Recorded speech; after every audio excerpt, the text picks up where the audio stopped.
Halo Shalom, saudara dimanapun saudara berada. Saya percaya bahwa segala situasi Tuhan dapat berbicara di dalam situasi-situasi itu. Pertanyaannya adalah, apakah saudara bisa peka, mendengarkan dan tahu bahwa Tuhan sedang berbicara di semua situasi? Ataukah sebaliknya, saudara saat mengalami situasi-situasi yang tidak mengenakan, respon saudara adalah cepat sekali saudara akhirnya berbalik, melupakan Tuhan, dan bahkan tidak pernah lagi memberikan persembahan hidupmu kepada Tuhan dengan sikap hati yang benar. Hari ini saya mau kupas tentang satu kebenaran firman Tuhan yang luar biasa, bahwa sikap hati lebih penting dari persembahan apapun yang saudara lakukan. Nah, saudara yang terkasih, bahwa Tuhan sedang berbicara di dalam segala situasi-situasi ini. Dan waktu saudara pernah mungkin berdoa saat saudara mengalami situasi ini di awal, saudara berdoa dan berkata, Tuhan, aku mau berbuat sesuatu kepada Engkau. Tetapi sampai hari ini, Engkau tidak berbuat sesuatu. Nah, ini yang saya katakan, banyak orang berjanji tapi tidak berkomitmen. Banyak orang berjanji tapi tidak melakukan kehendak Tuhan. Ini bahayanya saudara. Ya, kita dalam masalah persoalan yang kita sendiri sedang hadapi tentang pandemik ini. Dan saudara mungkin berdoa, Tuhan lakukan sesuatu supaya saya bisa seperti ini. Tuhan tolong saya supaya saya bisa seperti ini. Sepertinya banyak hal yang kita berjanji, tapi kita nggak pernah komitmen. Bahkan mungkin saudara sedang berdoa di awal dengan keluarga, saudara komitmen bahwa kita akan tetap bersama dengan keluarga melayani Tuhan. Tapi sampai hari ini, setelah situasi semakin sepertinya terpuruk, dengan mata jasmani kita melihat, kita akhirnya tidak berkomitmen. Saudara yang terkasih, Tuhan selalu mencari sikap hati kita, bukan sebuah perjanjian persembahan, tetapi sebuah bukti, sebuah komitmen, sebuah sikap hati. Tuhan mencari itu. Nah, saudara, sekarang kita lagi berdoa, kita mencari kehendak Tuhan, kita meminta pemulihan Tuhan. Tapi Tuhan berkata, apakah di pintu rumah kita sedang membangun dan menabur yang namanya damai sejahtera?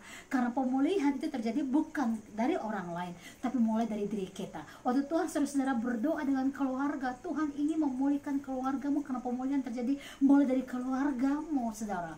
Keluargamu dipulihkan, maka semua akan terpulih. Nah, ini jadi kenyataannya bahwa sikap hati kita di dalam keluarga, di dalam rumah tangga, secara pribadi kita, dalam sebuah panggilan roh, apakah kita tetap mengasihi Tuhan? Saya teringat tentang satu kebenaran firman Tuhan dalam kitab Ayub pasal 42, bahwa Ayub mulai mengerti, kadang-kadang perkataannya salah, kadang-kadang sikap hatinya salah, dan dia mulai yang menyadari bahwa ini yang menjadi penghalang, bahwa janjinya yang tidak ada komitmen, yang tidak ditepati dalam roh, karena perkataannya sia-sia, dia mulai sadar bahwa dia harus mencabutnya. Nah, di dalam kitab Ayub 42 ayat 1 sampai dengan 12 dijelaskan di sana bahwa Ayub akhirnya mencabut perkataannya dan menyesal akan setiap kata-kata persemutannya dia.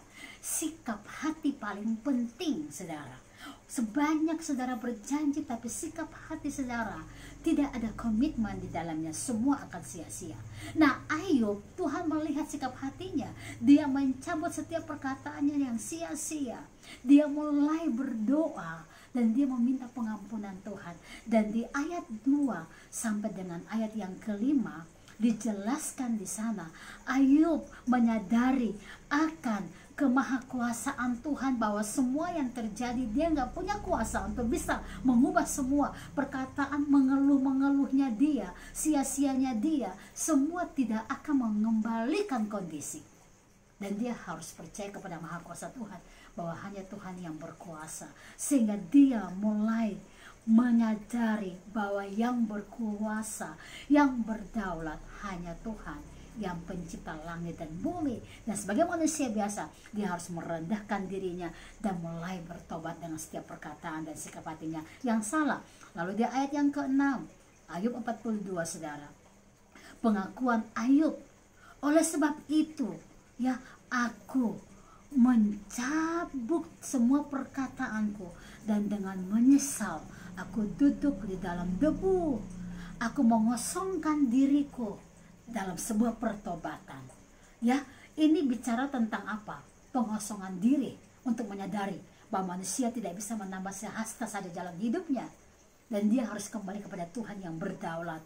Makanya Ayub mencabut perkataannya, dia mulai menyesali, dia mulai bertobat, dan dia menaruh kehidupannya untuk serahkan sepenuhnya kepada Tuhan yang berdaulat. Dia menunjukkan sikap pertobatan, karena di ayat itu dikatakan bahwa Ayub akhirnya menyesal dan duduk dalam debu dan abu. Itu bicara tentang apa? Sebuah sikap yang benar-benar merendahkan diri di hadapan Tuhan dan menyerahkan dan biarkan Tuhan kehendakmu yang terjadi. Bisa nggak saudara hari-hari ini saudara melakukan hal seperti itu? Jangan kita lupa perkataan-perkataan kita yang pernah kita ikatkan sendiri dalam diri kita, yang menjebak kita, akhirnya kita sendiri tidak melihat mujizat.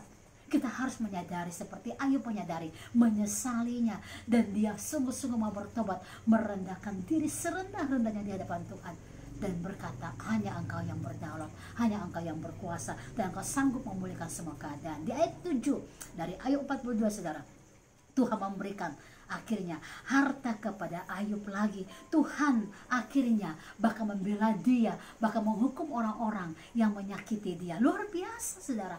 Bahkan ya, Tuhan menyuruh untuk teman-teman Ayub yang dulu menyalahkan Ayub, ya, untuk apa? Kamu harus menyerahkan semua harta-harta itu kepada Ayub, dan doa Ayub kepada kamu, aku akan mendengarkan.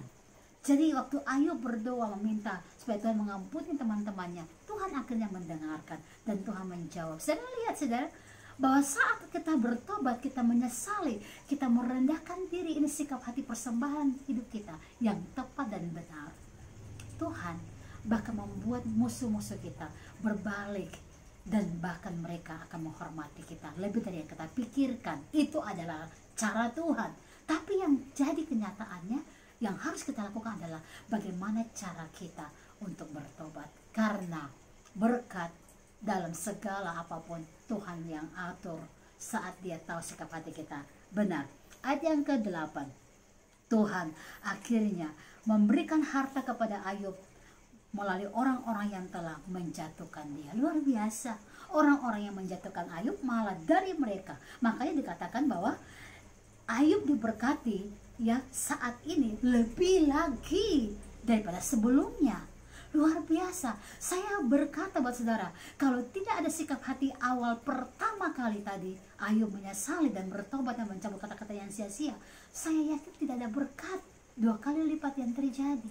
Tapi karena sikap hatinya bertobat, dia mencari Tuhan dengan sungguh-sungguh, makanya Tuhan mengembalikan dia dalam segala kelimpahan berkat yang lebih banyak lagi daripada sebelumnya. Luar biasa. Ada kehormatan yang terjadi, orang-orang menghargai dia, ada rasa yang sangat dirasakan oleh Ayub, bagaimana orang-orang akhirnya mengagumi dan memuliakan nama Tuhan melalui kejadian yang dia alami. Dia tidak mengerjakan apa-apa saudara, tapi Tuhan mengerjakan semua kepada dia. Dan ayat yang ke-10, lalu Tuhan memulihkan keadaan Ayub. Ini dia saudara, Tuhan memulihkan keadaan Ayub setelah ia meminta doa untuk sahabat-sahabatnya, dan Tuhan memberikan kepada Ayub 2 kali lipat dari segala kepunyaannya dahulu. Lihat saudara, bahkan musuh-musuh kita sekalipun Tuhan mau kita yang mendoakan mereka, dan waktu kita bisa mendoakan mereka, mengampuni mereka, istilahnya saudara ya, tadi Ayub sudah bertobat